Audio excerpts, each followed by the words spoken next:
গোটা বিশ্বের নজর এখন নিউ জার্সিতে। রবিবার রাত 12:30টায় বিশ্বকাপের ফাইনাল, আর্জেন্টিনা বনাম স্পেন। আর আর্জেন্টিনার সামনে ইতিহাস গড়ার হাতছানি।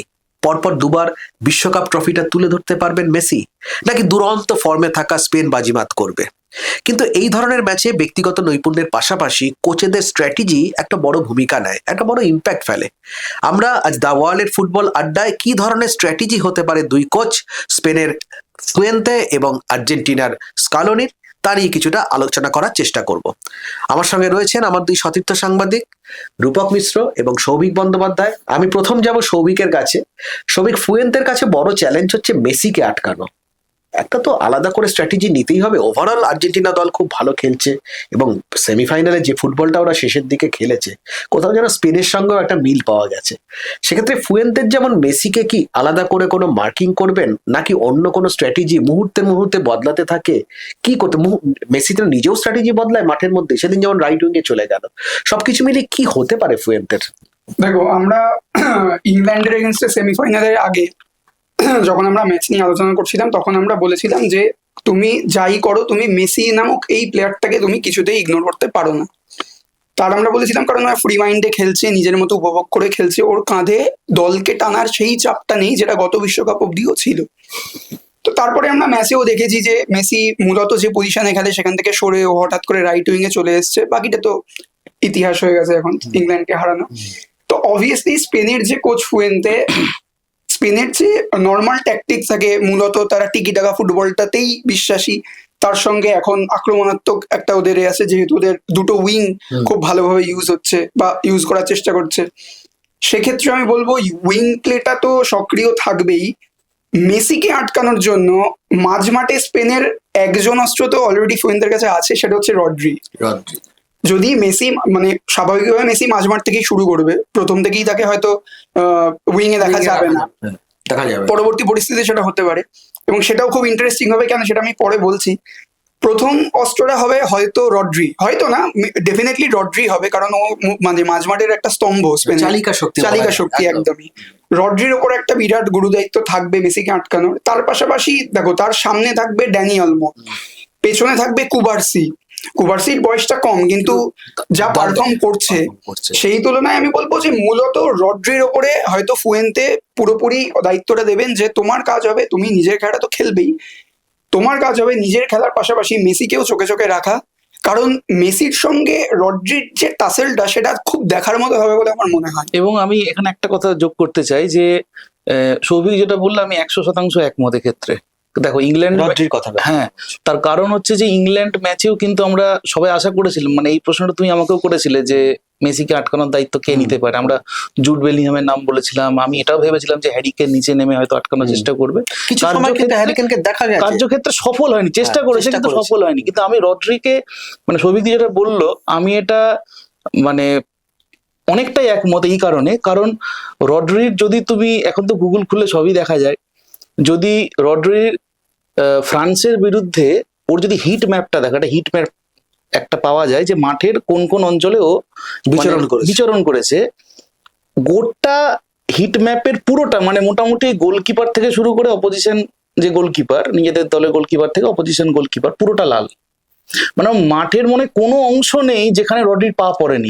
যন্ত্রের মতো খেলে। ফলে মানে মেসিকে আটকে তুমি তোমার নিজের কাজটা করো। ও যেটা বললো, সবিক যেটা বললো, আমার মনে হয় এইটাই মনে হয় একটা থাকবে, নির্দেশ থাকবে রড্রির উপর। কিন্তু আমি বলবো স্পেন আর্জেন্টিনা ম্যাচটা বডি অ্যাডভান্টেজও থাকবে। হ্যাঁ, বডি অ্যাডভান্টেজ থাকবে। আর স্পেন আর্জেন্টিনার ম্যাচটায় মেসিও কিছুটা মানে নিজের ওর যে স্ট্র্যাটেজি থাকবে, পার্সোনাল একটা স্ট্র্যাটেজি ম্যাচটা শুরু হওয়ার পরে, সেটাতেও হবে। কারণ তুমি দেখো, মানে ইন্টারেস্টিং কিছু ডুয়েল আমরা দেখতে পারি। যদি মাঝমাঠ থেকে মেসি শুরু করে, তার সঙ্গে ডিরেক্ট একটা টাসেল হবে রড্রির, রাইট।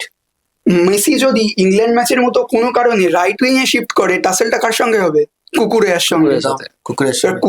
কুকুরিয়াকে এখন বলা হচ্ছে ওয়ার্ল্ডের অন্যতম সেরা লেফট ব্যাক, বা আমি যদি খুব ভুল না করি সেরা লেফট ব্যাক। ও যা পারফরমেন্স করছে। এখানে আমি আরো একটা কথা যোগ করতে চাই, একটু করলাম যে কুকুরেয়া কিন্তু ধরো মানে লেফট ব্যাক তো বটেই, এখন নতুন একটা রোল এসছে ফুটবলে, যেটা হচ্ছে হাইব্রিড ফুল ব্যাক পজিশন। মানে কিরকম, ধরো তুমি 4টে ডিফেন্ডার দিয়ে শুরু করলে, এবার তোমার রাইট ব্যাক অথবা লেফট ব্যাক কেউ একজন মিডফিল্ডে চলে এলো। কেন? কারণ এখন তো আমরা সবাই জানি যে মাঝ মাঠটাই খেলাটা অনেকটা নিয়ন্ত্রণ করে, ফলে মাঝ মাঠে কখনো যদি ধরো তুমি যে পজিশনটা লুজ করলে, হ্যাঁ, তোমার সেটাকে ভরাট ডিফেন্সিভ করবে। সেটটা হলো 3, কিন্তু ওই যে লেফট ব্যাকটা মাঝখানে চলে এলো, ও কিন্তু তোমাকে একটা আলাদা সিকিউরিটি দিল। ফলে কখনো যদি মানে মেসি যদি মাঝ মাঠেও থাকে, আমার মনে হয় কুকুরেও যদি তার পিছু পিছু পিছু পিছু অনেকটা দূর যায়, মানে অবাক হওয়ার কিছু একদমই নেই। অবাক হওয়ার কিছু নেই। মাঠ অব্দি চলে আসতে মানে পারে। মেসি যদি কোনোভাবে রড্রিকে পাস আউট করতে পাস পারে, আউট ওর সামনে কুকুরে থাকতে পারে। কুকুরেওকেও যদি আমি ধরে নিলাম পাসেরগুলোর সামনে পড়বে কুবার্সি, তো মেসির কাছেও কিন্তু ব্যাপারটা সহজ না। সহজ হবে না। আরেকটা ডুয়েল আমরা এটাও কিন্তু দেখতে তার নাম পারি। মেসি, একদমই তাই। এই ধরনের একদমই ডিফেন্স তাই। এবং বিশ্বের সেরা ডিফেন্ডারদেরই একদমই তাই। এবার আরো একটা টাসেল আমরা দেখতে পারি, যদি কোনো কারণে মেসি লেফট উইং এ চলে আসে, তাহলে আবার তার ডিপ মানে সেন্টার সার্কেল থেকে তার টাসেলটা শুরু হবে লামিল ইয়ামালের ঠিক, কাছে, কারণ ঠিক, ঠিক। লামিল ইয়ামাল রাইট উইং এ খেলে মূলত।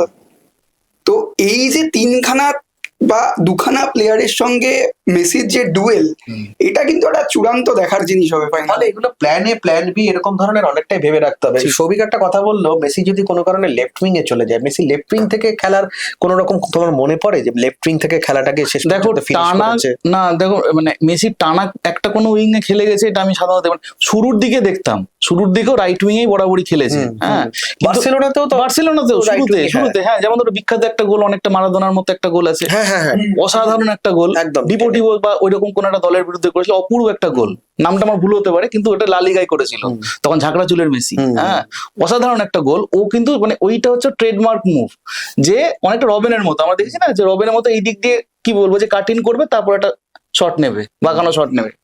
তো এইটাও রাইট ঢোকার পর ডান দিক দিয়ে ঢোকে, কিন্তু বাপা দিয়ে বাঁ পা দিয়ে আউটসাইড করতে করতে যায়। একদমই দেয়। হ্যাঁ, এবং অসাধারণ এটা। হ্যাঁ, কিন্তু এখন ওর খেলাটা যেহেতু পাল্টে গেছে, যেহেতু আগেকার মতো স্প্রিন্ট করে না এবং আগেকার মতো ট্র্যাক ব্যাক করে না, ফলে ওর কাজটা অনেকটা সেই কন্ডাক্টরের মতো, যে যে একটা অর্কেস্ট্রা যেরকম একটা কন্ডাক্টর থাকে, যে মাঠের বিভিন্ন অংশে গিয়ে জরিপ করে দেখা যে এইখানে একটা স্পেস আছে কিনা, এখানে একটা সুযোগ তৈরি হতে পারে কিনা, দুটো স্টেপ আগে ভাবা। তো লেফট উইং এ যাওয়াটা আমি দেখেছি, ইংল্যান্ড ম্যাচেও দেখেছি, প্রচুর দেখেছি ইংল্যান্ড ম্যাচে। তবে ওইখান থেকে সাধারণত ক্রসটা করে না, ক্রসটা আর না, কারণ ন্যাচারাল লেফট ফুট তো ওই দিক দিয়ে ওর মানে বলটা যেরকম গতিতে যেরকম বাঁকেও করতে চায়, পাঠাতে চায়, সেটা লেফট দিয়ে সম্ভবত অতটা না। তবু দেখো কি বলবো, যে কর্নার কিন্তু নাই, আবার কর্নারটা নাই, কিন্তু লেফট থেকে নেয়, কিন্তু ওই দিক থেকে সাধারণত এই বিশ্বকাপে তো দেখিনি অন্তত। মানে বা পায়ের জাদুকর তো মেসি, কিন্তু বাঁ দিক থেকেও বাঁ দিকের উইং থেকে লেফট উইং থেকেও কিন্তু বিপজ্জনক লাগে ওকে রাইট উইং দিয়ে ঢোকাটা, একদম সেটাকে কোনো অ্যান্টিসিপেট করতে পারে না বিপক্ষের ডিফেন্ডাররা, খুব চাপের হয়। মানে রাইট উইংটা মেসির হচ্ছে সহজ হতো রাইট উইং থেকে করা। কিন্তু আমি বললাম, যেহেতু এটা বিশ্বকাপ ফাইনাল এবং সামনে স্পেন, আর স্পেনের মূল খেলাটা কিন্তু মেসি জানে, হ্যাঁ, কারণ বার্সেলোনার সব তো ম্যাক্সিমাম তো সব বার্সেলোনার প্লেয়ার, আর ও তো বার্সেলোনার লেজেন্ড। ও খেলাটা যেহেতু জানে, ও যদি সেই রকম কোনো একটা মোমেন্টও মনে হয় যে আমি এই দিক থেকে যদি লেফট উইং থেকে আমি অন্তত পাস হয়তো বাড়াবে না বা ক্রস করবে না, কিন্তু ওই যে টিকি টাকার যেটা আমরা দেখেছি আর্জেন্টিনার খেলাটা লাস্ট সেমিফাইনালেও, সেখান থেকে যদি ও জায়গা ক্রিয়েট করতে যায়, তো সেখানে আবার থাকবে ইয়ামাল, তখন এই ওটার একটা আলাদা গুরু শিষ্যের ব্যাপার, লামিল ইয়ামাল ভার্সেস লিওনেল মেসি। তো এই ডুয়েল গুলো তো আমরা দেখতে পাই। স্পেনের তোমার মানে বার্সেলোনার যে যেখান থেকে একাডেমি থেকে উঠে আসা স্পেনের সেই ছাত্ররা তো প্রচুর রয়েছে, আর সেই ছাত্রদের সেরা ছাত্র তো মেসি। তুমি বলছিলে যে নিউক্লিয়াসের ভূমিকা একটা পালন করে, হচ্ছে যে আমাদের এই টিমটাতে মাঝখানে থেকে খেলায়, কিন্তু স্পেনের ক্ষেত্রেও কিন্তু রড্রি সেই ভূমিকাটা পালন করে, যে অর্কেস্ট্রার মতো একটা মাঝমাঠ থেকে কন্ডাক্টরের ভূমিকাটা পালন করে কোথাও রড্রিকেও তো কোথাও একটা আটকানোর ছক বলো, বা স্পেনের এই টিমটা যা খেলছে তাদের স্কালোনির জন্য তো আলাদা করে কিছু একদম করতেই আমার মনে হয় যে দেখো, স্কালোনির মানে কোনো প্রশংসায় যথেষ্ট নয়। একবার বিশ্বকাপ জিতেছে বলে না, আজকেই যখন আমি সেই পুরনো একটু ওর স্টাডি করছিলাম যে ওর কি উত্থান কিভাবে হলো না হলো, ও যখন প্রথম ওকে কোচ করা হলো 2018 সালে, যখন বিদায় নিল রাশিয়া বিশ্বকাপ থেকে আর্জেন্টিনা, খুব একটা হতাশাজনক একটা তখন ও কিন্তু আগের যিনি কোচ ছিলেন সম্ভবত সাম্পাউলির 2018। হ্যাঁ, তো ওর কিন্তু অ্যাসিস্ট্যান্ট হিসেবে কিন্তু রাখা হয়েছিল একে, কি বলে, স্কালোনিকে। এবারে সাম্পাউলি যখন পদত্যাগ করলো, তখন যখন ওকে ফুল টাইম একটা রাখা হলো, মানে প্রথমে রাখা হয়েছিল যে কেয়ারটেকার হিসেবে, তারপরে দেওয়া হলো ফুল টাইম। এইবার তখন মারাদোনা একটা অদ্ভুত কমেন্ট করেছিল যে ও ছেলে ভালো, কিন্তু ও কিন্তু ট্রাফিকটাও ঠিক মতো কন্ট্রোল করতে পারে না। মানে এইটুকু কমেন্টেই কিন্তু মানে ধরো একটু স্নায়ু যাদের দুর্বল হবে তারা কিন্তু ভেঙে পড়বে। মানে দেশের 1 নম্বর তারকা নায়ক সে যদি তোমার এরকম একটা অ্যাসেসমেন্ট করে যে তুমি মানুষ হিসাবে ভালো কিন্তু তুমি ট্রাফিকটাও কন্ট্রোল করতে পারো না, কোচের জন্য এর থেকে খারাপ সার্টিফিকেট পারে না। কিছু হতে পারে না। এবং সবচেয়ে বড় ম্যাসিভ একটা চাপে পড়ে যাবে। প্রচন্ড একটা চাপ, এবং সেই চাপটা ছিল এই কারণে, তার কারণ ধরো 21-এই যখন যে কোপা আমেরিকা হলো সেখানে কিন্তু থার্ড প্লেসে একটা ফিনিশ করেছিল আর্জেন্টিনা, ফলে সেটা কিন্তু দেশে এবং তাদের যে ফুটবলের যে গভর্নিং বডি তার উপর যথেষ্ট চাপ সৃষ্টি করেছিল। তারপরেই তো ইতালিকে হারালো, তারপরে আস্তে আস্তে বিভিন্ন যে প্রীতি ম্যাচগুলো জিতে নিজের একটা জমি তৈরি করলো স্কালোনি, এবং সেই জমিটার ফসল এখন আমরা দেখছি যে যথেষ্ট উর্বর হয়েছে জমিটা। একবার বিশ্বকাপ জিতেছে, আরেকবার বিশ্বকাপ জেতার দোরগোড়ায় দাঁড়িয়ে আছে, কোপা জিতেছে। এবং আরো একটা জিনিস দেখলাম কি বলতো, যে আমরা যতই রণকৌশল নিয়ে কথাবার্তা বলি বা ট্যাকটিক্স নিয়ে কাটাছেড়া করি না কেন, আর্জেন্টিনার যে সমস্ত প্লেয়ার রয়েছে তার একটা অদ্ভুত কথা বলছে যে স্কালোনি এমন একজন কোচ যে ভিডিও সেশনের থেকে বারবিকিউ সেশনে বেশি মানে বিশ্বাস করে, এবং যে কমরেডশিপের কথা আমরা বলেছিলাম যে আর্জেন্টিন, এবং যেটা জার্মান কোচ টুখেল বলেছিল যে লাতিন আমেরিকার দলগুলোর মধ্যে একটা ভ্রাতৃত্ববোধ দেখা যায়, এইটার জাগরণে কিন্তু আমার মনে হয় খুব একটা বড় ভূমিকা নিয়েছে স্কালোনি, যেহেতু সে নিজেও জাতীয় দলের হয়ে খেলেছে, 7টা ম্যাচ খেলেছে, খুব একটা বেশি খেলেনি, এবং মেসির সঙ্গেও খেলেছে, এবং তার জাতীয় দলে মানে কি বলবো যে নামাটা একটা অদ্ভুত। মানে 2003 সালে অভিষেক হলো, 2006 সালে কিন্তু জাতীয় দলে মানে টিকিট পেয়ে গেছিল, এবং সেটাও কিন্তু হাভিয়ের জানেত্তিকে বাদ দিয়ে ওকে নেওয়া হয়েছিল। আচ্ছা, খেলেছিল একটা ম্যাচ, কিন্তু জানেত্তির জায়গায় ও কিন্তু চান্সটা পেয়েছিল। ফলে কোথাও গিয়ে জানো তো, মানে এই ধরনের ইতিহাসগুলো যখন একটা মানুষের জীবনে লেগে থাকে, লগ্ন হয়ে থাকে, কোথাও গিয়ে এই যে আমরা বলি না যে বারবার লাউতারো মার্টিনেজকে কি করে সাবস্টিটিউট মোক্ষম হিসেবে ইউজ করছে, মানে ও যেহেতু তার সিলেকশনটা, তার জায়গা পাওয়াটা, তার খিদেটা ও দেখেছে কাছ থেকে, যে একদম তারকাকে বাদ দিয়ে একটা আনকোড়া খেলোয়াড় হিসাবে আমাকে জাতীয় দলে রাখা হলো, আমার মধ্যে তখন কি কি চলেছিল কি কি চলেনি, এই গোটা জার্নিটা সে যেহেতু খুব কাছ থেকে দেখেছে, ওই জন্য কি হয় মানে এখন যারা ধরো ইয়ংস্টার রয়েছে, এখন যারা ধরো যে অভিজ্ঞ প্লেয়াররা রয়েছে, আমরা আগের ম্যাচে দেখলাম কি হলো যে ওতামেন্দিকে নামালো, ফলে শেষের দিকে নামালো, কিন্তু একটা বেস দিল কিন্তু তখন একটা দলকে, যেহেতু সবাই তখন অল আউটে যাচ্ছে, ফলে কোথাও গিয়ে এটা কিন্তু স্কালোনির একটা আপব্রিঙ্গিং এর মধ্যেই লুকিয়ে আছে। তাহলে কি তুমি বলছো যে ম্যাচ রিডিং এ স্কালোনি এগিয়ে?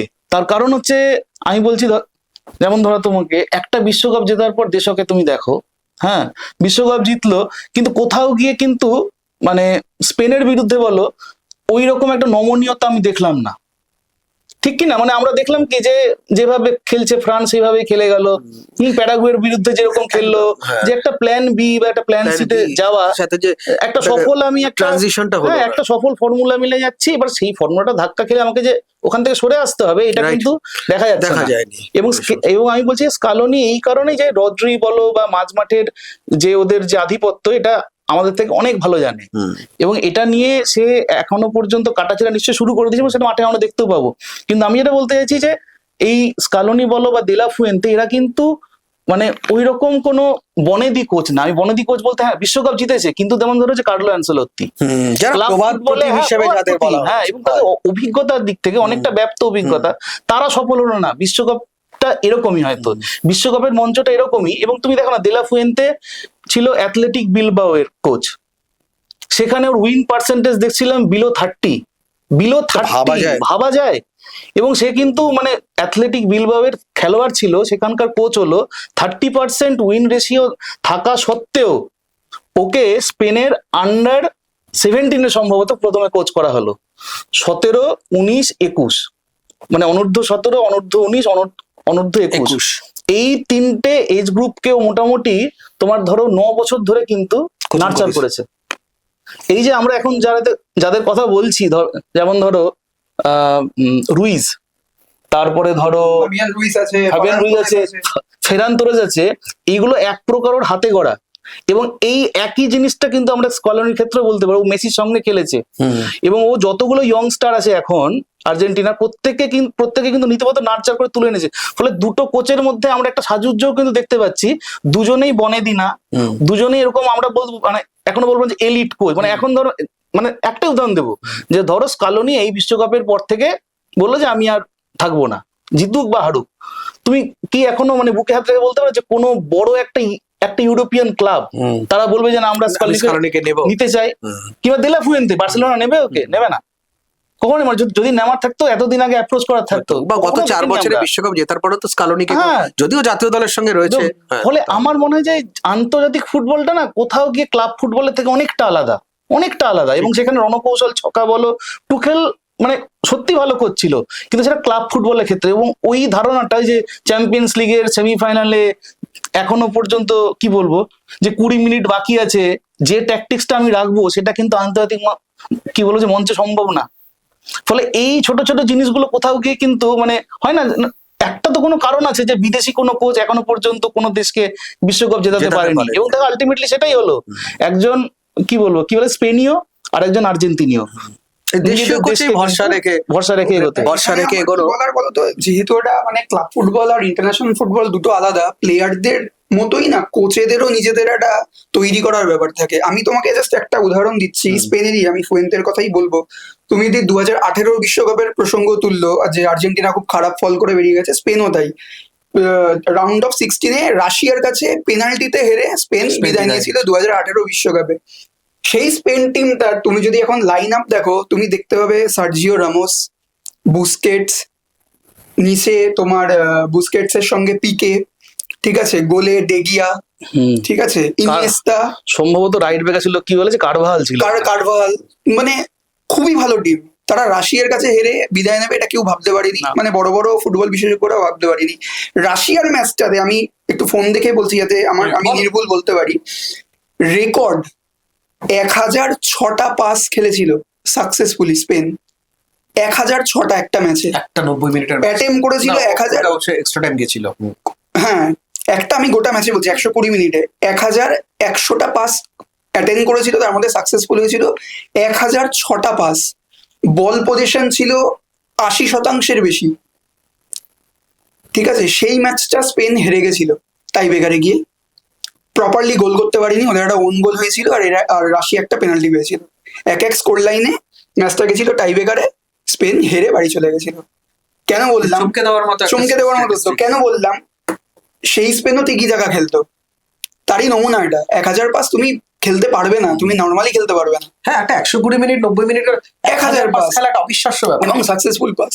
এবার আমি আসি 2026-এর স্পেন, দে লা ফুয়েন্তে কোচ, ফ্রান্সের এগেনস্টে যে স্পেন ডমিনেট করে জিতলো, টুলিন স্কোর লাইনটা হয়েছে ঠিক আছে, কিন্তু পুরো তো ডমিনেশন স্পেন। 487টা পাস খেলেছে স্পেন, 500টাও না, 487টা পাস, বল পজিশন তোমার 51 না 52%, ম্যাচ বের করে নিয়ে গেছে, ম্যাচ বের করে নিল। তাহলে তফাৎটা কি হলো টিকি টাকাটার সঙ্গে? এই যে দে লা ফুয়েন্তে, সে তো নিশ্চয়ই রিড করেছে আগের ম্যাচগুলো যে আমরা কোথায় ভুলছিলাম 2018 2022-এ কোথায় ভুলছিল। ও কি করলো, টিকি টাকাটা তো থাকবেই, টিকি টাকার সঙ্গে ও যে অ্যাটাকিং থার্ডটা, ঠিক। কারণ আমরা বলি কি ফলস নাইন মানে যে স্কন্দ কাটা টিম, তোমার পুরো বডিটা আছে মুন্ডুটা নেই। এবার তুমি বুঝতে পারছো না যে কি করবে, বা তোমার মুন্ডুটা বডির সঙ্গে এমন ভাবে মিশে গেছে যে দেখা যাচ্ছে না, দৃশ্যমান নয় না। দে লা ফুয়েন্তে কি করলো, এই যে বিবর্তনটা স্পেন টিমের মধ্যে ঘটালো, যে তুমি তিকি টাকা খেলো, এটা আমাদের সহজাত, এটা আমরা খেলবোই, তার সঙ্গে আমার মাথাটাকেও আমি স্ট্রং করবো যাতে আমি গোলটা পাই, গোল না এলে আমি ম্যাচের কোনো লাভ নেই গোলটা পেলে। আমি 1000টা পাস খেলি ম্যাচে, কাউন্টারে একটা গোল ঢুকে গেল, আমি 1-0 হেরে বাড়ি, কেউ দেখবে না ম্যাচ শেষে আমি কটা পাস খেলেছি। ঠিকই, এই স্ট্যাটিস্টিক্সটা কেউ দেখবে না, কেউ জানবেই না, এটা কোচেরা সার্চ করবে, হ্যাঁ, বা কোচেরা জানবে, ফুটবল চর্চা বা ফুটবল এই স্ট্যাটের কোনো ভ্যালু নেই যে তুমি লেসনে পাস খেলেছিলে, কিন্তু দেখবে তুমি ম্যাচটা জিতেছিলে কি হেরেছিলে। ফুয়েন্তেরও এই বিবর্তনটা কিন্তু ফুয়েন্তের মধ্যে এসছে, যে আমি টিকিটা আমি ওর যে মানে ওর আগের যে কোচ যারা ছিল এই সময় কোচ ছিল খুব সম্ভবত ফার্নান্দো হেরিও কোচ ছিল 2018-তে, তারপরে লুই এনরিকে, সেও সাকসেসফুল হয়নি স্পেনের সঙ্গে। প্যারিস সান জার্মানে খুবই সাকসেসফুল, 2বার চ্যাম্পিয়ন্স লিগ। সে এই ফুয়েন্তের যে বিবর্তনটা, খেলোয়াড়দের সঙ্গে সঙ্গে কোচকেও যে পড়াশোনা করে, কোচকেও যে একটুখানি নিজের মতো তৈরি হতে হয়, যে আমার প্ল্যানটা আমি চেঞ্জ করব, সেটা কিন্তু ফুয়েন্তে করেছে। আর এই জায়গা থেকেই স্কালোনি এবং ফুয়েন্তে কিন্তু অনেকটা এক লাইনে চলে গেল, একই ধরনের। এবং দেখো দুজনেই কিন্তু স্পেনীয় ফুটবল সম্পর্কে ভালো জানে, মানে ফুয়েন্তে তো জানার কথাই, স্কালোনিও দীর্ঘদিন ওখানে ক্লাবে খেলেছে বা ছিল, ফলে এটাও কিন্তু একটা কোথাও গিয়ে এতগুলো মিল। আমার একই অন্য বড় মানে মেসি, যে নিজে স্পেনে এত বছর খেলে, মানে গোটা জীবনটাই প্রায় স্পেনে খেলেছে। দুজনেরই হচ্ছে দুজনকে খুব ভালো মতো চেনা যায়। এবং দেখো তুমি যে বললে যে আর্জেন্টিনার যদি তুমি খেলাটা দেখো, ইংল্যান্ডের বিরুদ্ধে যখন 1 গোলে পিছিয়ে পড়লো তখনই যত এদিক ওদিক থেকে ক্রস গুলো ভেসে আসতে থাকলো, কিন্তু মোটের উপর তাদের খেলাটা কিন্তু গ্রাউন্ড ভিত্তিক, ছোট পাস, ছোট ছোট বড় ছোট পাস, ছোট পাসে খেলে কখনো কখনো বড় পাস, Pressing কখনো থ্রু football পাস, খেলেছে। হ্যাঁ pressing football, physical football, pass গুলো গ্রাউন্ড পাস হচ্ছে মোট কথা। এখানে আমার একটা মানে অবজারভেশন অবজারভেশন থাকবে এটাই, যে খেলাটা যে স্টেডিয়ামে হচ্ছে, মেটলাইফ স্টেডিয়ামে, সেটা কিন্তু প্রচন্ড রকম ভাবে শুকনো এবং খটখটে। আচ্ছা এবার শুকনো খটখটে মাঠে তিকিতাকা বা পাসিং ফুটবল খেলাটা প্রচন্ড ঝামেলার, কারণ ঘর্ষণ, বলের ঘর্ষণ এর সাথে কি বলবো, ঘাসের সাথে যেহেতু ঘাস খুব কম বা একদম শুষ্ক থাকে, সেটা বেড়ে যায়। আর একটা হয় আনইভেন বাউন্স, বলের আনইভেন বাউন্স। এবং এটা তুমি যদি খেয়াল করো, পেপ গুয়ার্দিওলা এবং জাভি দুজনে তো 2 জমানায় বার্সেলোনা করছিলে। আমি ঠিক এক্স্যাক্টলি কোন ম্যাচের পর অভিযোগটা করেছিল জানি না, যে পেপ গুয়ার্দিওলা এবং জাভি চ্যাম্পিয়ন্স লিগে সম্ভবত 2টো ম্যাচ হেরে সাংবাদিক বৈঠকে এসে যখন সাংবাদিকরা জিজ্ঞাসা করলো যে বার্সেলোনা হেরে গেল কেন, তখন ওরা অভিযোগ তুলেছিল যে মাঠে কিন্তু যথোপযুক্ত জল দেওয়া হয়নি। জল এই মানে ড্রাইনেস, যেটা ইচ্ছে করে জল কম দিয়েছে। এইটা কিন্তু আমার মতে দর্শকদেরও বলবো যে কালকে না, সম্ভবত আগামী পরশু খেলা আছে, এইটা কিন্তু দেখার মতো হবে যে মেটলাইফের পিচটা কিরকম রিয়াক্ট করে। এবং এই বিশ্বকাপেই কিন্তু ফ্রান্স বলো বা আরো অন্যান্য অনেক দল, ব্রাজিলও ইনফ্যাক্ট বলেছে যে এই পিচে কিন্তু খেলার অযোগ্য পিচ। এমনকি ফ্রান্সের কোচ বলেছে মনে হচ্ছে নিচে কোনো একটা সিমেন্টের পরত রয়েছে, মানে এতটাই খটখটে। মানে খটখটে পিচে পাসিং ফুটবল খেলে কতটা সাফল্য বেরোনো যাবে। আর যদি খেলা না যায়, আমি তর্কের খাতিরে ধরে নিলাম যে এখনো পর্যন্ত যেভাবে পিচটা রিয়াক্ট করেছে সেভাবেই রিয়াক্ট করছে, কারণ বৃষ্টির একটা সম্ভাবনা আছে আমি দেখছি কালকে। যদি বৃষ্টি হয় তাহলে ঠিক আছে, অলোকে। যদি বৃষ্টি না হয়, যদি এরকমই পিচ থাকে, তাহলে আমি বলবো কিছুটা হলেও কিন্তু অ্যাডভান্টেজ আর্জেন্টিনার। হ্যাঁ, আচ্ছা, ছোট ছোট এই বিষয়গুলো তো অনেক ক্ষেত্রে তফাৎ করে দেয়। এবার দেখো, আমরা কোচের স্ট্র্যাটেজি নিয়ে 2 চাণক্য কি করবে, মানে মগজ আসছে, সেটা নিয়ে আমরা আলোচনাটা করছি আজকে মূলত। কিন্তু ব্যক্তিগত, আমি শুরুর সময় বলেছিলাম, ব্যক্তিগত নৈপুণ্যকে তো উড়িয়ে দেওয়া যায় না। যেখানে মেসির মতো মহাতারকা রয়েছে, তেমন এদিকে ইয়ামাল রয়েছে, অনেকেই রয়েছে। কিন্তু একটা জিনিস সৌভিক তোমায় প্রশ্ন করবো, দেখো ইয়ামাল এবং পেড্রো পোরোরও সম্ভবত একটা চোট বা কিছু একটা অনিশ্চয়তার, ফাইনালে হয়তো খেলবে, একটা অনিশ্চয়তা দেখা যাচ্ছে। সেটাকেও তো একটা প্ল্যান বি ভেবে রাখতে হবে কোচকে। দেখো, প্ল্যান বি তো কোচের অলরেডি ভাবা, কারণ বিশ্বকাপের শুরু থেকেই ইয়ামাল পরিষ্কার হয়ে গেছিল যে ইয়ামাল 100% ফিট নয়। প্রথম তুমি যদি মনে করো কেভো ভার্দের এগেনস্টে ইয়ামাল অনেক পরে নেমেছে, এবং নামার পরে স্পেনের গেম প্ল্যানটা চেঞ্জ হয়ে গেছিল, দেখেই বোঝা গেছিল কেন্দ্র করে একটা কেন্দ্র করে, হ্যাঁ সেটা হয়েছে। পরবর্তী ম্যাচগুলোতেও দেখা যায়, সৌদি আরবের ম্যাচটায়, তারপরের উরুগুয়ের ম্যাচটাতে ইয়ামাল পুরোপুরি 90 মিনিট খেলেনি। নিকো উইলিয়ামসকে তো আমি টিমেই দেখতে পাচ্ছি না। এই লাস্ট ম্যাচে শেষের দিকে একটু নেমেছিল ফ্রান্সের এগেনস্টে, ওরও তো চোট। ইভেন আজকেই আমি একটা ম্যাচ রিপোর্ট দেখছিলাম, একটা ইন্টারন্যাশনাল মিডিয়া, সেখানে ছবিও দিয়েছে যে ইয়ামাল এরকম থাইয়ে ব্যান্ডেজ করে বসে আছে। আলাদা প্র্যাকটিস করাচ্ছে, সেশন করাচ্ছে, খুব একটা বেশি প্র্যাকটিসও করেনি। তো এই আলাদা করে প্র্যাকটিস করাটা কিন্তু একটা সংকেত, মানে কোনো প্লেয়ার যদি আলাদা করে করে প্র্যাকটিস করে, তার মানে তার নামাটা কিন্তু যথেষ্ট মানে সংশয় রয়েছে। আলাদা আইসোলেশনে যাওয়াটা কিন্তু, রিহাবে যাওয়া বা আইসোলেট করে থাকাটা ঠিক না, মানে খুব একটা আসান না। এবার যেহেতু দেখো এটা বিশ্বকাপ ফাইনাল, এবারে কোচও ঝুঁকিটা নেবে, ঝুঁকিটা তো নেবেই। এবার কোচও চাইবে যে মিডিয়া এইসব ছবিগুলো দেখিয়ে দেওয়া, মানে ওরাও আর্জেন্টিনা শিবিরও জেনে যাচ্ছে, ওরা ভাববে যে একটু চোট আছে। এটাও একটা মাইন্ড গেম হতে পারে, আমি বলছি না যে চোট নেই, চোট অবভিয়াসলি আছে, এটাও একটা মাইন্ড গেম হতে পারে যে দেখো তো 100% ফিট ছিল না, আরো বেশি আনফিট হয়ে গেল, তো সেটা একটা থাকবে। কিন্তু যেহেতু এটা আর্জেন্টিনার এগেনস্টে বিশ্বকাপ ফাইনাল, সেহেতু আমার মনে হয় কোনো প্লেয়ার যদি 90%ও ফিট থাকে বা 80%ও ফিট থাকে, সে খেলতে নামলে 100% দেবে, এটা দিয়ে কোনো সন্দেহ নেই। কারণ আমরা জানি রড্রিরও চোট আছে, এবং খুব সম্ভবত ওয়ার্ল্ড কাপ শেষ হওয়ার পরে ওর কিছু একটা এতেই, মানে আমাদের এবার প্রিমিয়ার লিগেও তো চোটের জন্য দীর্ঘদিন বাদে ফিরেছে। তোমার মনে থাকবে দুজনেরই হয়তো, যে পেপ গুয়ার্দিওলা তখন বলেছিল, যখন প্রথম রিয়াক থেকে ফিরে এসে আবার ম্যান সিটির হয়ে খেলছে এই সিজনে, তখন বলেছিল ওর পিক ফর্মটা কিন্তু দেখা যাবে বিশ্বকাপে। পেপ গুয়ার্দিওলাই বলেছিল এখন ওকে খেলতে দিন, অল্প অল্প করে যেরকম ভাবে করে। একদমই তাই। রড্রিটাও আমি বললাম এই কারণে, কারণ রড্রির পারফরমেন্স দেখে বোঝা যাচ্ছে না যে ওর চোট আছে। সিম্পলি কথা আর কি। কিন্তু ওর যে আছে, এবং ওয়ার্ল্ড কাপের পরবর্তী সময় হয়তো ওর কিছু একটা অস্ত্রোপচার হতে পারে, রিপোর্ট আমি দেখছিলাম। তো দেখো, প্ল্যান বি তো একটা থাকবেই, কিন্তু আমি তো জানি যে প্রথমেই তোমার ইয়ামাল নামবে খেলতে, এটা নিয়ে কোনো সন্দেহ নেই, ফার্স্ট 11 ইয়ামাল থাকবে।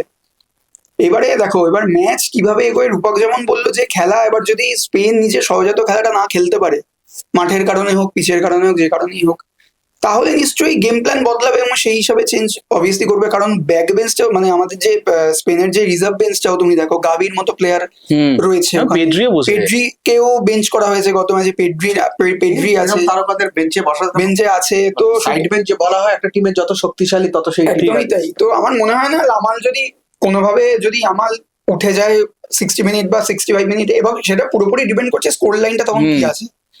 স্কোর লাইনটা যদি স্পেনের মানে অনুকূলে থাকে, কমফোর্টেবল থাকে, তাহলে হয়তো চেঞ্জ করলেও করতে পারে, আবার হয়তো ফাইনাল হয়তো স্পেনের তোমার এই সহজাত খেলাটা যদি খেলতে না পারে, কোনো কারণে মাঠে খেলা অনেক সময় খোলে না, কোনো একটা কারণে অফ ডে থাকে একটা টিমেরও, যেমন ব্যক্তিগতভাবে এক একটা প্লেয়ারেরও থাকে। পাশাপাশি তুমি যেটা বললে, এটা কিন্তু একটা বড় কিছু হতে পারে টেকনিক্যাল জায়গা থেকে, যে মাঠের সমস্যাটা। সেক্ষেত্রে টিকি টাকা যদি না খেলতে পারে, টিকি টাকার যেটা আমরা এখন মানে নতুন ভার্সন বলা হচ্ছে, তখন তো স্পেনের পক্ষে একটা প্ল্যান বি থাকবে কিছু। আমার মনে হয় যেটা সেটাতে কি করেন সেটা একটা দেখা। আমার মনে হয় যে স্পেন যে অস্ত্রে ধরো ফ্রান্সকে বিট করলো, যে 4টে প্লেয়ারের একসাথে অফ ডে, বললো আমরা নেই আজকে অফিসে। এইবারে আমার কথা হচ্ছে যে কোনো একটা কারণে যদি ধরো ফেরান তোরেস, ইয়ামাল এবং ওদের যে স্ট্রাইকার ওয়ারজাবাল, নাকি যে গোল করছে, এই তিনজন যদি কোনোভাবে যদি এদের কাছে বল সাপ্লাইটা বন্ধ হয়ে যায়, বা এদের একটা ফ্যাটিক চলে আসে, বা একটা কোনো কারণে তাদের ফর্মটা স্তীমিত হয়ে যায়, মানে আমি সৌমিককে জিজ্ঞাসা করবো যে তাহলে মানে কি বলবো, যে স্পেনের প্ল্যান বি কি হতে পারে? মানে 4টে হতেই পারে, এটা মানে আমরা কেউ আশা করিনি যে ফ্রান্স এরকম করে নিভে যাবে হঠাৎ করে, মানে তখন কি করবে? স্পেসিফিক্যালি বলতে গেলে না, এখন স্পেনের এই যে টিমটা, ইয়ামালের অ্যাকচুয়াল রিপ্লেসমেন্ট কিন্তু নেই। তুমি দেখো ইয়ামাল যে পজিশনে ইয়ামালকে রিপ্লেস করার মতো প্লেয়ার কিন্তু এই স্পেন টিমটাই নেই। এটা কিন্তু একটা কনসার্নিং পয়েন্ট। তুমি যদি স্পেনের লাস্ট 3টে ম্যাচ দেখো, তুমি ফ্রান্স দেখো, সালিবা চোট পেয়ে বেরিয়ে গেল, বেলজিয়ামে কোর্তুয়া চোট পেয়ে বেরিয়ে গেল, পর্তুগালের এগেইনস্টে নুনো মেন্ডিস চোট পেয়ে বেরিয়ে গেল। ওদের কিন্তু ফর্মটা গিফট করে গেল, কিন্তু ঘাতক হলো আলটিমেটলি। মানে বেলজিয়াম ওই কারণে হারলো, গোলকিপার যদি মিসটা না করতো খেলা একটা টাইমে যেত। ঠিক আছে, এবার যদি আমি এটা ভাইস ভার্সা ধরি, যদি স্পেনের ক্ষেত্রে এরকম হলো, ইয়ামাল চোট পেয়ে বেরিয়ে গেল 20 মিনিট 25 মিনিটে, বা 3-4 জনে একসাথে অফ ফর্ম হলো, কেউ একটা চোট পেয়ে বেরিয়ে গেল, ইমিডিয়েট বা অ্যাকচুয়াল সাবস্টিটিউট কিন্তু ফুয়েন থেকে তখন আমি ভাবতে হবে। যেটা হচ্ছে স্কালোনির জন্য কিন্তু সাবস্টিটিউট প্রচুর আছে যারা ফর্মে আছে, এবং এই সাবস্টিটিউট দিয়ে কিন্তু বাজিমাত করছে শেষের দিকটাতে। একদম, যেমন আলভারেজ যদি অফ হয়ে যায়, লাউতারো মার্টিনেজ নামবে, মেসির যদি কোনোভাবে অফ হয়ে যায়, মেসিকে যদি ধরো সেই হিসাবে পাচ্ছে না, ডিপলকে ওর সাপোর্টে নামিয়ে দিল, বা নিকো পাস আছে,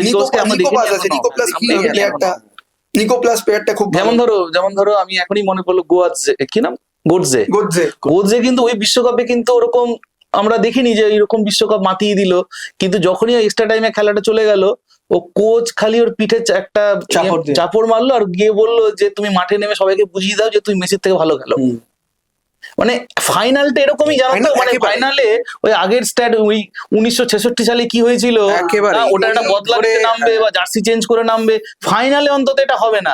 ফাইনালে মানে, এবং এই ফাইনালটা আমার মতে এতটা ক্লোজ হতে চলেছে না, যেমন আমরা বলেছিলাম কিন্তু যে ইংল্যান্ড এবং আর্জেন্টিনা খেলাটা কিন্তু ক্লোজ হবে, আলটিমেটলি ওটাই হলো, খেলাটা একদম শেষ মুহূর্তে গিয়ে বাজিমাত হলো।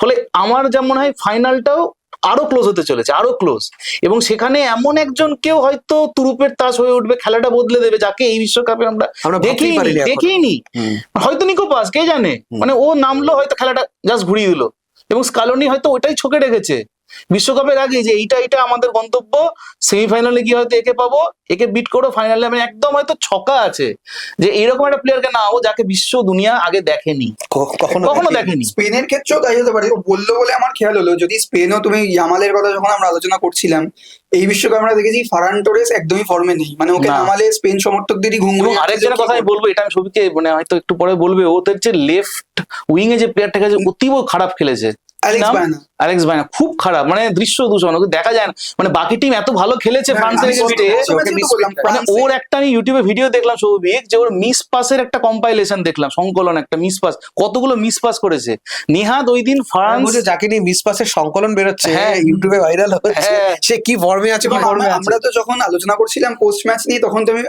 আমি বললাম যে স্পেন টিমটা এত ভালো খেলেছে ফ্রান্সের এগেনস্টে, কিন্তু একটা প্লেয়ারকে আমার অফ লেগেছে, সে হচ্ছে ঠিক। অ্যালেক্স বায়না। হ্যাঁ, কিন্তু ওকে খেলাতে হবে, কারণ নিকো উইলিয়ামসের চোট, চোট আছে। ওকে প্রথম থেকে না হলে তো ইয়ামাল আর এবং উইলিয়ামস। ও না অফ দ্য বল খুব পরিশ্রম করে, এইটা ঠিক, মানে ও প্রচন্ড হ্যাঁ, ও ট্র্যাক ব্যাক load- করে, ও load লোড নিয়ে নেয়, খেলে। লোড নিয়ে খেলে, ওর ক্রিয়েটিভিটি নেই অতটা। এবং রূপক যেটা এক্ষুনি বললো যে আর্জেন্টিনা তো প্ল্যান বি, এবার আমার এই ওর কথাটা শুনে আমার মনে পড়লো যে ফারান টোরেসকে নিয়ে আমি বলছিলাম, ফারান টোরেসকে নিয়ে স্পেনের সমর্থকদেরই ঘুমুড়ে যাচ্ছে হুম। যে ও এতটাই অফ ফর্মে আছে। ইয়ামাল যদি কোনো কারণে অফ যায়, আমার মনে হয় এটা একটা স্ট্র্যাটেজি হতে পারে ফুয়েন্তের, যে ফারান টোরেস যে মানে মূলত ওকে স্ট্রাইকার হিসেবে না পায়, ওকে হয়তো রাইট উইং এ খেলানো হুম। হবে।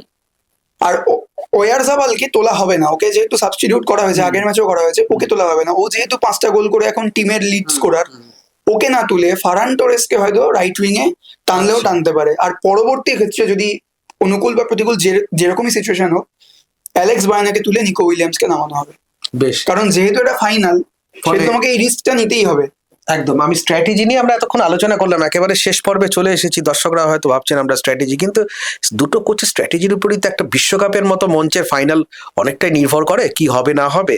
আমি আরেকটা প্রশ্ন আমি শেষের দিকে দুজনের কাছেই রাখছি, যে মেসিকে প্রথম থেকে, এবার মেসি না আর্জেন্টিনা টিমকেই ট্রোলড হতে হয়েছে, ফিফার কমিটির টিম, এটা সেটা নানাবিধ বিতর্কে, তারপরেও সে টিমটা ফাইনালে উঠে, এবং মেসি নিজেও বললো যে 4 বছর ধরে আমরা সেরা।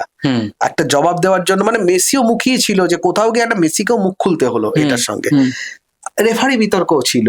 আবার এই ফাইনালে দেখো অদ্ভুত, দেখো মানে কোথাও যেন এতদিন বলা হয়েছে রেফারি হচ্ছে যে সব মেসির বা আর্জেন্টিনার ফেভারে যারা আছে তাদেরকে আনা, এটা কাকতালীয় ব্যাপার, কোনোভাবেই ফিফার মঞ্চে এরকম হতে পারে না হয়তো। সেখানে অবিশ্বাস্য একটা বিষয় দেখো, অবিশ্বাস্য না বললেও, যে স্লোভানিয়ার রেফারি ভিনচিচ, যে 2022-এ সৌদি আরবের এগেনস্টে রেফারিং করেছিল, সে ম্যাচে প্রথম ম্যাচে হেরেছিল হচ্ছে আর্জেন্টিনা, তাকে আবার নিয়ে আসলো ফাইনালের কোচ রেফারির প্যানেলের এবং মধ্যে, ওই 4 জনের মধ্যে। আর্জেন্টিনার যে উইনিং স্ট্রিকটা ছিল 36 ম্যাচের, ওই ম্যাচে ভেঙে গেল। এটা কি মনে হচ্ছে, এটা স্পেনের জন্য কিছু একটা, না আমার মনে হয় না, তার নাকি কারণ আর্জেন্টিনার হচ্ছে- জন্য আরো মোটিভেশন বাড়াবে? বাড়াবে। এবং আমার মনে হয় যে দেখো, ওই ম্যাচে খেয়াল করে দেখো, আর্জেন্টিনা পেনাল্টি পেয়েছিল এবং মেসি গোল করেছিল, ফলে যে রেফারি পেনাল্টি দেয় তাকে তো ভয় পাওয়ার কিছু নেই আর্জেন্টিনা। আর একটা কথা ভালো হচ্ছে, পয়েন্ট। আরেকটা কথা হচ্ছে যেটা আমি বলবো যে দুই উপমহাদেশেরই বলো দুটো সেরা দল নামছে, এটা আমার মাথায় রাখতে হবে। এবং যে কথাটা দুটো টিমের তরফ থেকে বলা হচ্ছে না, এটা অদ্ভুত। মানে আমি দেখিনি এটা কখনো। মানে সাধারণত যে কোনো কোচ বা যে কোনো দল হিসেবেও একটা অধিনায়ক নিয়ে থেকে পিছিয়ে রাখে সবসময়। যেমন ধরো আমরা আগের ম্যাচেই দেখলাম যে যখন ফ্রান্সের দ্বিতীয় দেশও বললো যে আমরা ফেভারিট না, ফেভারিট হচ্ছে স্পেন। স্পেন কিন্তু এটা শুরু স্নায়ুর থেকেই লড়াই বলছে, কোথাও, হ্যাঁ। স্পেন অদ্ভুত ভাবে স্পেন শুরু থেকেই বলছে, ইয়ামাল প্রথম থেকে একটা হঠাৎ করে একটা বাজারে ছড়িয়ে দেওয়ার চেষ্টা করলো যে আমরাই সেরা দল, মানে অন্যতম সেরা না, সেরা। এবং আগের ম্যাচে দিলাফুয়েন্তে একটা অদ্ভুত কথা বললো যে ফ্রান্স নিঃসন্দেহে ভালো টিম, অন্যতম সেরা টিম, কিন্তু তারা আজকে সেরা টিমের বিরুদ্ধে হেরেছে। মানে কোথাও গিয়ে নিজেদেরকেই যে সেরা সেরা বলা, বলাটা, এবং সেরা- এটাও কিন্তু মেসিও বলছে 4 বছর ধরে আমরা সেরা। এই যে দুটো সেরার সংঘাত, এবং কেউ কাউকে পিছিয়ে রাখতে চাই, মানে ওই যে একটা ক্লিশে মাইন্ড গেম, যে না আমরা ফেভারিট না ওরা ফেভারিট, যত চাপ সেটা ওদের নয়। উপরে, হ্যাঁ এই ব্যাপারটা মানে না, আমি সেরা, এটা আমি ধরে সেরা, নিয়ে আমি নামছি, এইটা আমি ধরে সেরা। নিয়ে নামবো, তো ফলাফল যাই হোক না কেন।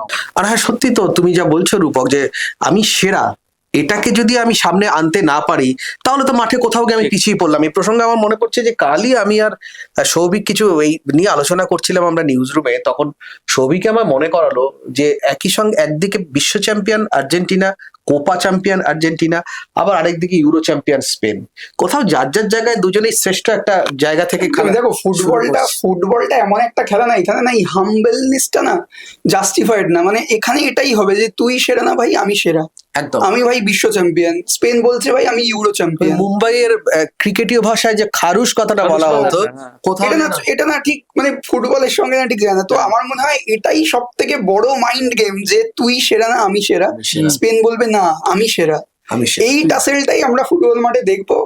রবিবার রাত্রিবেলা গোটা বিশ্ব জাগবে, স্পেন আর্জেন্টিনা ফাইনাল হবে, একদম। আর এই টাসেলটাতে যে তুই সেরা না আমি সেরা, এটা দেখা যাবে সত্যিই তো দুটো শ্রেষ্ঠ টিম ফাইনালে উঠেছে। একদম। এবারে বিশ্বকাপে পারফরমেন্স বা তার আগে পরে এবং তারকাদের ভিড়, সুতরাং একটা দুর্দান্ত একটা ম্যাচ দেখার অপেক্ষায় যেমন আপনারা, আর বাঙালি কি চায় 4 বছর অন্তর একটা বিশ্বকাপ, সেই বিশ্বকাপ নিয়ে বাঙালির যা আবেগ, তো বিশ্বকাপ না খেলেও বাঙালির যা আবেগ, তো বিশ্বের তাবর সমর্থকরা পর্যন্ত সেটাকে রেসপেক্ট করে যে ঠিক। বাঙালির আবেগ, ফুটবল আবেগটা অন্তত বিশ্বের দরবারে পৌঁছে গেছে। সুতরাং একটা দুর্দান্ত খেলা দেখার অপেক্ষায় আমরা। তার আগে আজকে আমরা আলোচনার একটা গুরুত্বপূর্ণ বিষয় নিয়ে করলাম, দুই কোচের রণকৌশল কি হতে পারে। স্ট্র্যাটেজি তো একটা বিশাল ব্যাপার এই ধরনের ম্যাচে, সেটা নিয়ে আমরা একটু আলোচনা করার চেষ্টা করলাম, আমরা একটু আলোকপাত করার চেষ্টা করলাম যে ফুয়েন্তে এবং স্কালোনি কি ছকে খেলতে পারে, তাদের প্ল্যান বি কি থাকতে পারে, প্ল্যান সি কি থাকতে পারে ইত্যাদি। আমরা আবার আসবো ফাইনালের আগে। এই কদিন আমরা বারবার আমাদের ভিডিও পছন্দ হচ্ছে বিশ্বকাপ নিয়ে, আমরা আবারও আসবো এর পরের ভিডিও নিয়ে। আজ আপাতত এ পর্যন্তই। সব খবর দেখার জন্য চোখ রাখুন দ্য ওয়ালে।